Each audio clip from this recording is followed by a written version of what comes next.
1, 2, 3, 4.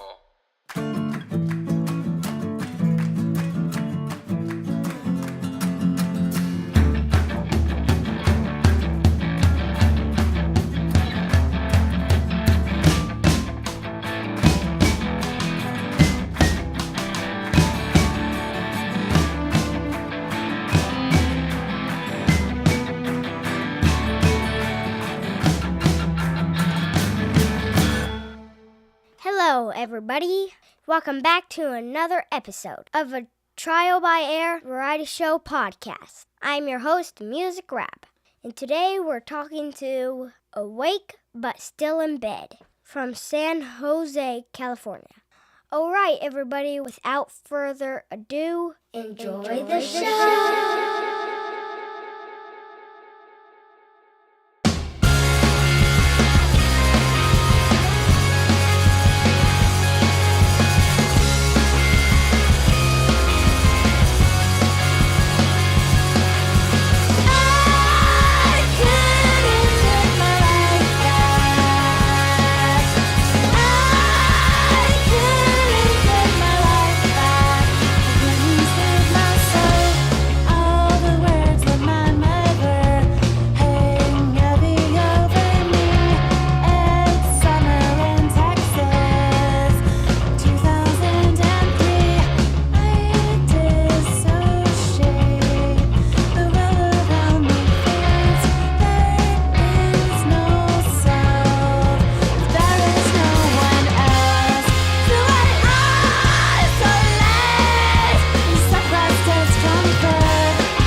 Hello.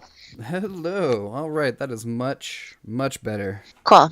Yeah, I went out back to this back door. Now I'm just sitting outside, and it's away from the street, so it's not as loud. It's good. Awesome. What do you do for work? I work at this vegan restaurant, and I'm a line cook and also a server. So at the same restaurant, I do both, but on different shifts. And I'm the only one who does both. So it's kind of um, I'll end up working all day a lot of the time. I'll come in and I'll open in the kitchen and close as a server or whatever. And yeah, I work a lot. I don't know. I'm tired all the time. Anyway, yeah. Yeah. So I just got work. Sounds like you got your bases covered though. You got backup plan, for Yeah, for a backup plan. yeah.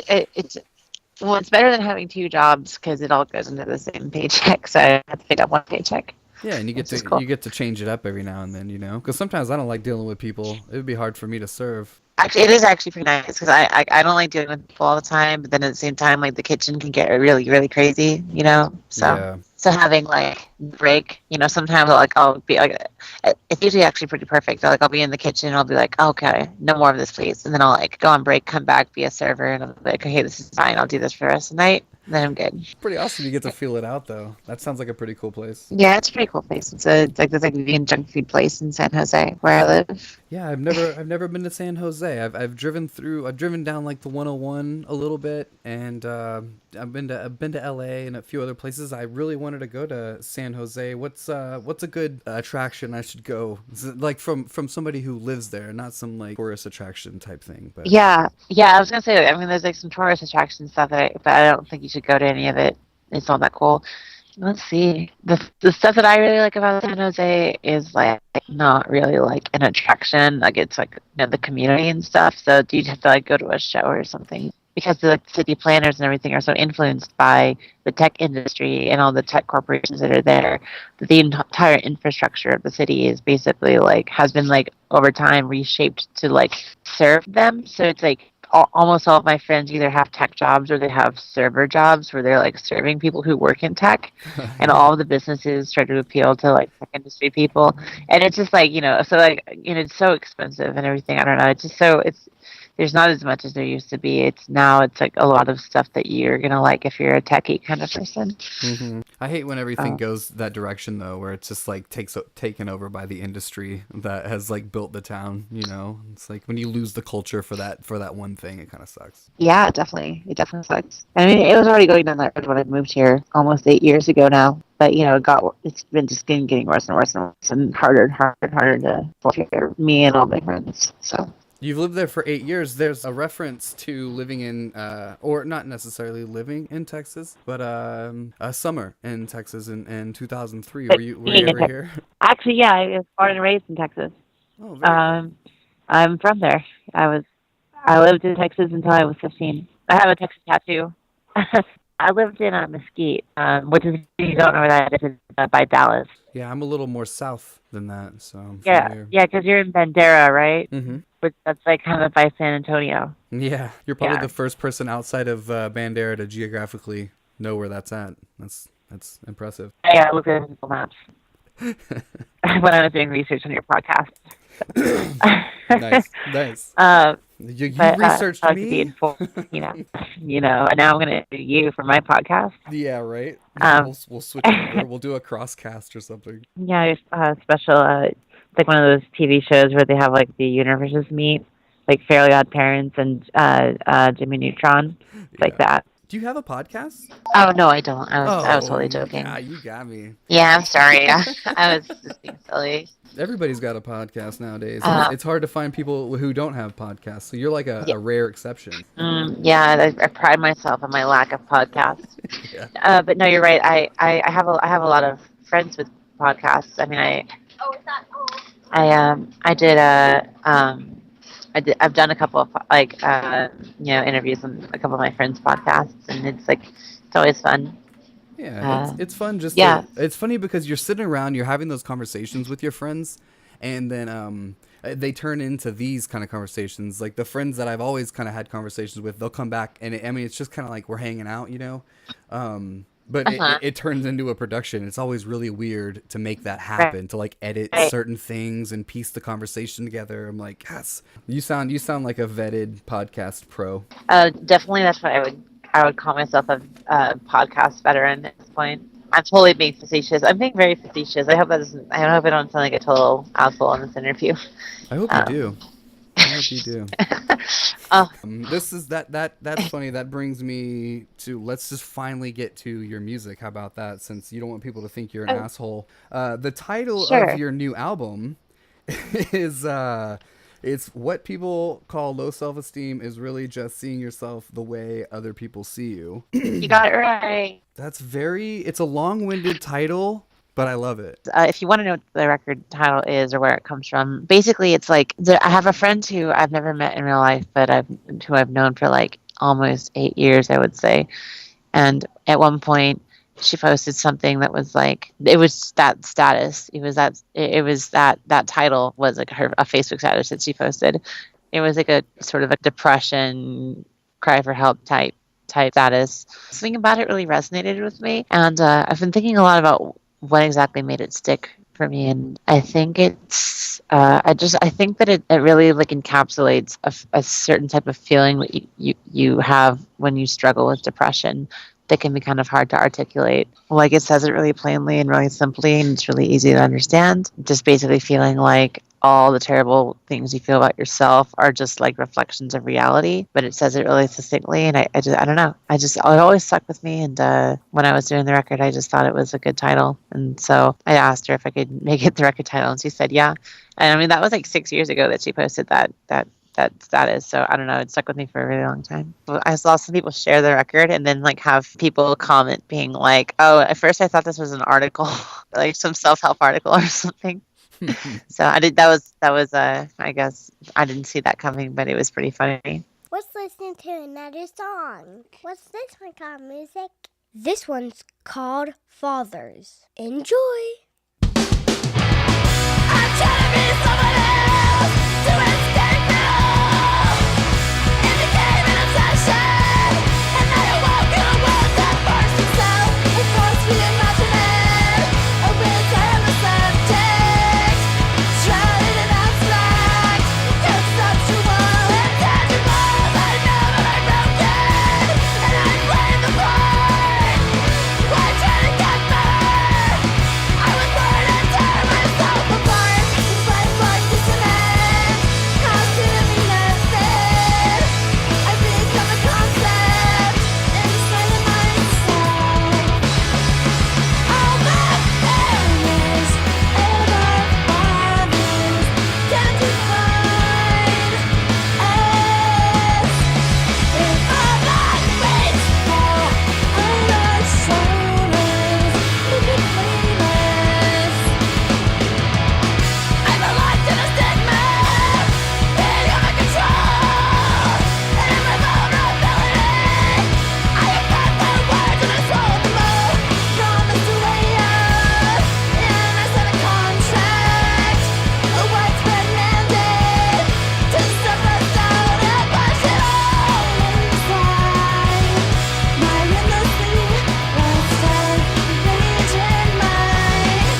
and just I love it. It's such openness and honesty and thought. It's very thought provoking as well. So, what about your music do you want people to get from it? First of all, thank you for all the nice words. I guess when I'm writing my songs, I do first and foremost. I mean, I wrote all of these songs kind of in a sense for me, because they're all about things that I've gone through, and they're all about really personal experiences, and no one's going to necessarily know exactly what all the songs are about except for me. But I wrote them because I like this in music. I wrote them purposefully so that they were like kind of said in an open-ended way. Like, I'm talking about really specific things that happened to me, but I kind of phrase them in a way where I talk a lot about the feelings of it rather than the actual events. Or, I talk about mostly just like how things made me feel, or like the way I felt about certain things or whatever. And that's just because like, I want other people to be able to relate to it. If I just wrote like an autobiography, I could just like do that, but it's not really what I wanted to do. I wrote it all for my own kind of almost like there a lot of processing of like trauma and stuff that's happened to me and stuff. But then also I tried to like kind of, I guess I was an exercise in inviting people into that, because it was really hard and scary for me to write about so many personal things in such an open way. And it was, I'm not gonna lie, like there was some times when I was writing the lyrics and I was like pretty terrified that people were gonna hate me or judge me for reading if they like read the lyrics or whatever, especially people who know me, just because they like might know exactly what I'm talking about or whatever, and I don't know. So but I guess what I want people to get out of it is, I mean, whatever they get out of it, whatever they can get out of it. I mean, if they read it and it resonates with them, like that's what I want. I try not to force it. Is that a good answer? Yes. I did not feel like any of that was forced. I felt like you were just expressing yourself, and I found myself relating. So you nailed it. You're kind Cool. of like, That's what I'm going for. yeah. People in your life, did they perhaps respond in the way you were thinking, or did they respond in a totally different way? Almost nobody that I know who like I wrote a song that's referenced by one of my songs, like that. Okay, let me rephrase that in a way that makes it more clear.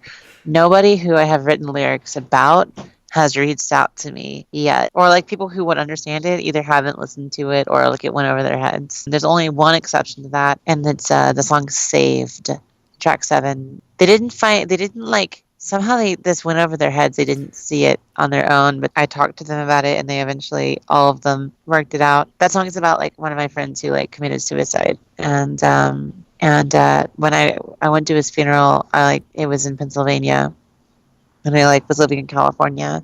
I used to live in Pennsylvania. It's a long story, but anyway, he lives in Pennsylvania, and I had a lot of mutual friends with him. I flew out, having not seen a lot of my friends from high school in like a pretty long time, and I flew out and I spent like the week basically just like with this small group of people, about 5 people. We were all like close friends and who passed, and the song is just full of like references to lyrics of one of his old bands, and just like recollections of that time when I went to his funeral and stuff, and just that like week-long period, and like the only people who really have gotten it, or who could ever get it, have gotten it. I mean, obviously he can't hear it because he's not alive, and no one else was really there, so the only people who like could totally get it, like for what it actually is about, they got it. But then other songs like Stumble and Floor, the people who they're about haven't reached out to me, and they maybe one day they'll hear it. If they hear it, they'll immediately know that it's about them, and I hope that doesn't happen. It's still fresh, so let's hope that you have time to heal those wounds. Yeah, I think that's part of what the record was about, right? So maybe it'll help. You said it yourself, therapy. Yeah. That line is very tragic, though, and Saved.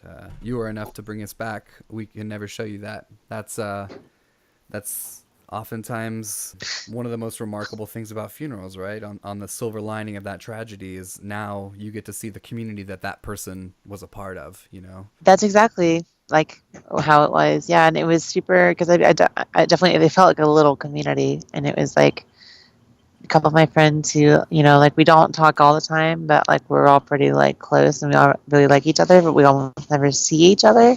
And I hadn't seen any of them in forever. And I know that like And then it was just wild. Yeah, when he died, we all, if he had been alive to see all of us, there and to hang out with us, he would have been so happy to finally have seen all of us in the same place again, because it had been a really long time. But of course, like the only thing that made that happen was him dying, and it's just like it was really sad to me. Well, you did find a silver lining, as either even if it's a coping mechanism, it's received. In my heart, I've lost people very close to me as well, and have thought that same very thing. So I found that very relatable. There was a friend of mine that died. She actually died in Kansas. And that's one place I would never find myself if it wasn't for her. So I joke about it, but honestly, I would never find myself in Kansas. And I found myself kind of in that same thing. I found myself there with her friends, the community that she was a part of that I had never seen before and had never experienced. And I made some lifelong friends there. Let's take a break and listen to the song Saved. Sit back and enjoy.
But it's like what you said. It's just the joy that that person is missing out on, the being there with all their friends or whatever it is.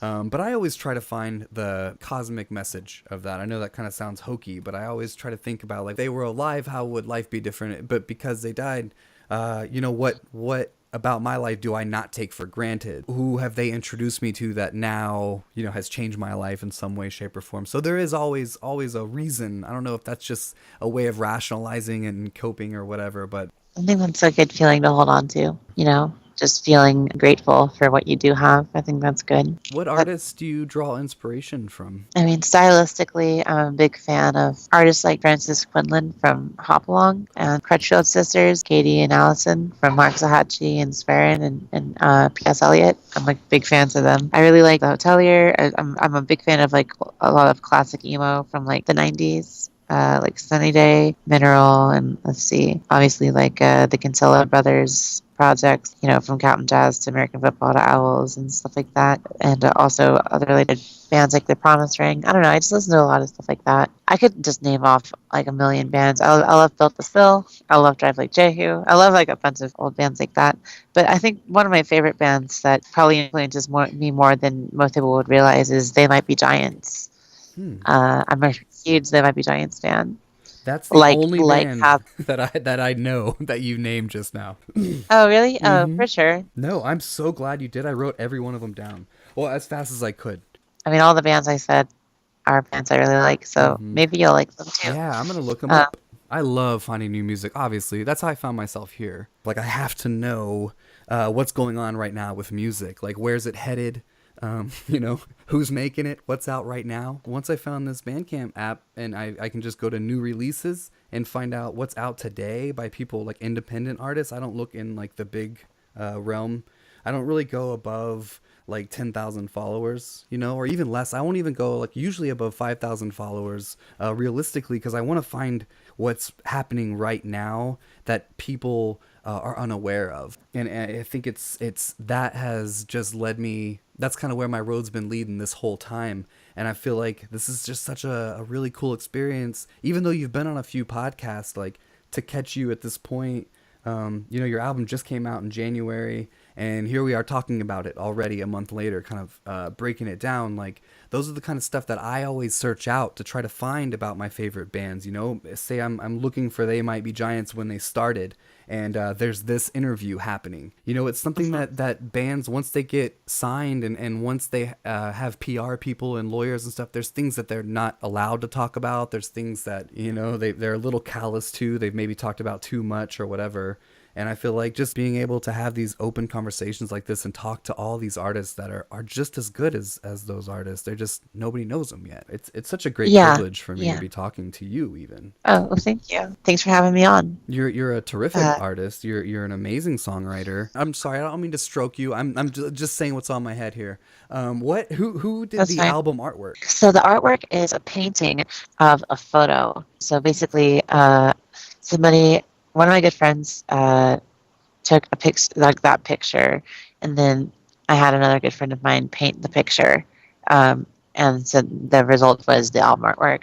It was painted by my friend Connie Scarbassa. I'm really hoping I'm saying that last name right. From the band See You Space Cowboy. The photo was taken by my friend Nix, who lives in Philadelphia now, but used to live in Santa Cruz. I mean, I'm only looking at a digital version. I mentioned having CDs and stuff. I do have tons of CDs. So eventually I will get your physical CD, but I love just the texture of it. You can totally tell just the painting, like the texture. I just said it, damn it. At the that sounded better here. No worries. I love it. Are those spider webs? What is that? It's watercolor. Those are actually they're Christmas lights. That's a house I used to live in, and that's a couch by like this big window. And one time, it was almost 2 years ago, we tried to have a show at that house. It was right after I had moved out of the house, but I still had a lot of friends that lived there, and we tried to do a show there, and we took that whole area, and we strum up all these decorations to make it look cute. Then it was actually funny because are you aware of the band Mom Jeans? They're No. it was one of their shows right after they put out that band Best Buds, and we were trying to help them out, and that's one of their records. Point is that they played that show, but the show got shut down immediately, right after their set. There's supposed to be 4 bands playing, and right after their set, the cops came or whatever, and the show had to stop. But we never took down the decorations. So for a year or so after that, they were just there, and so it was just part of the living room. Then when I had moved out or whatever, so I didn't have any say on it. So the picture was taken, and there was just Christmas decorations still on the wall. So that's what those are. It's funny. I haven't my first album cover. I drew my living room, and it's got a checkered couch and a TV on a stand. So I really love it, just the simple fact that it kind of looks like something I've drawn myself. But I still, it makes me just love it probably even more that it looks so similar. I'm gonna have to email you. I'm gonna have to email you my album cover now, so you can trip out on that. There's a guitar in it. I'd love to see it. Yeah. Oh wow, wow, similar. Yeah. But I love the watercolor. God, it's so good. I like the watercolor too. I'm really into how it came out. But the main focal point for me is, I mean, it's a mixture of just the feelings of an old house that I used to live in that used to mean so much to me. When I look in that house, it's it looks like a certain time of my life, It's because it was a room in a house that I used to live in. But now that house doesn't have that same meaning anymore, even though it still exists. That room still exists, but it probably looks different. And even if it looks exactly the same, none of my friends live there, and I'm not even allowed to go in there because it's not my house anymore. So I had to take it's a place that doesn't exist anymore.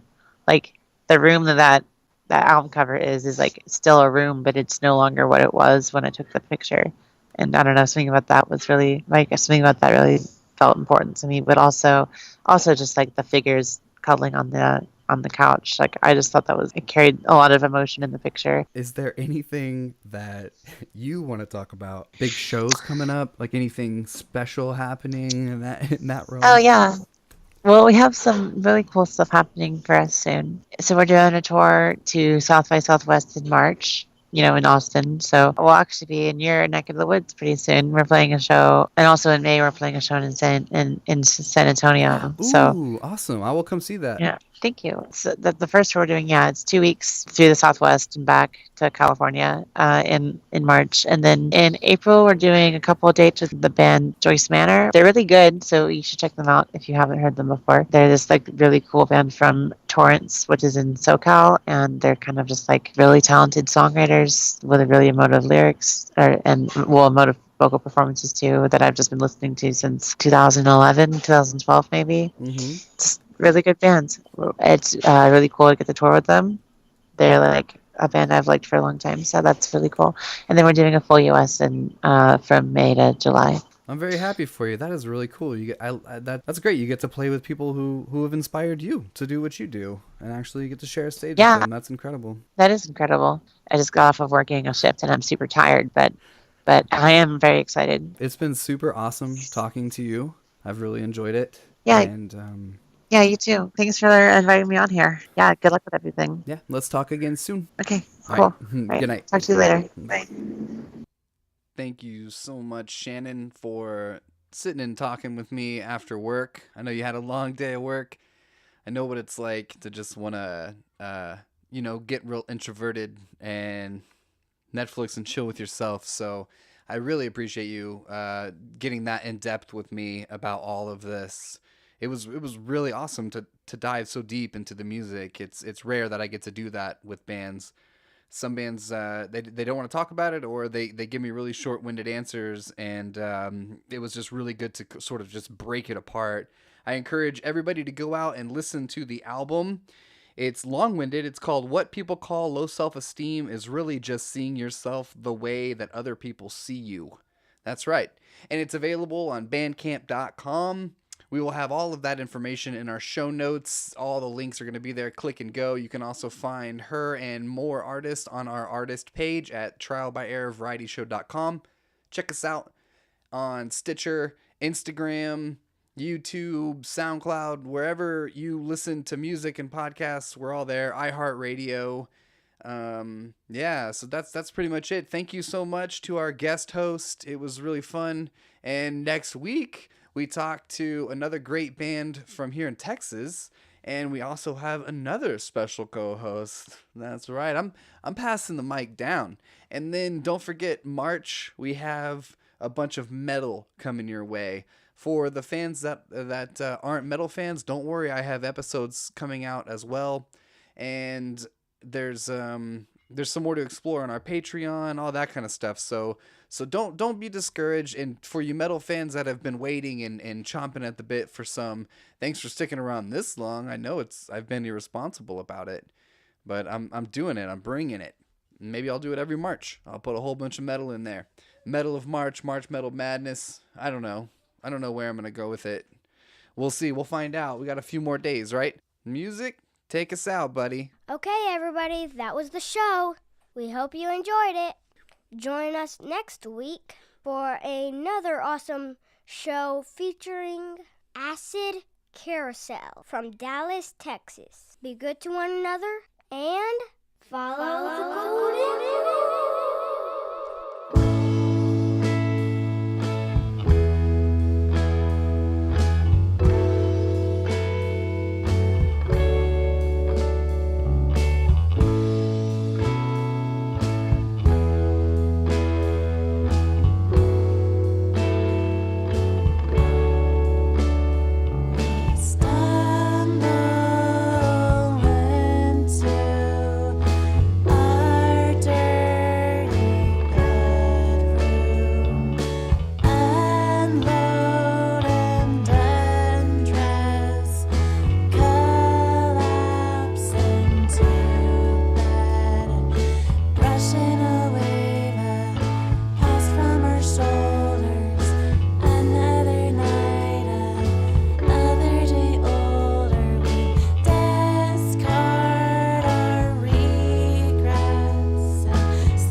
But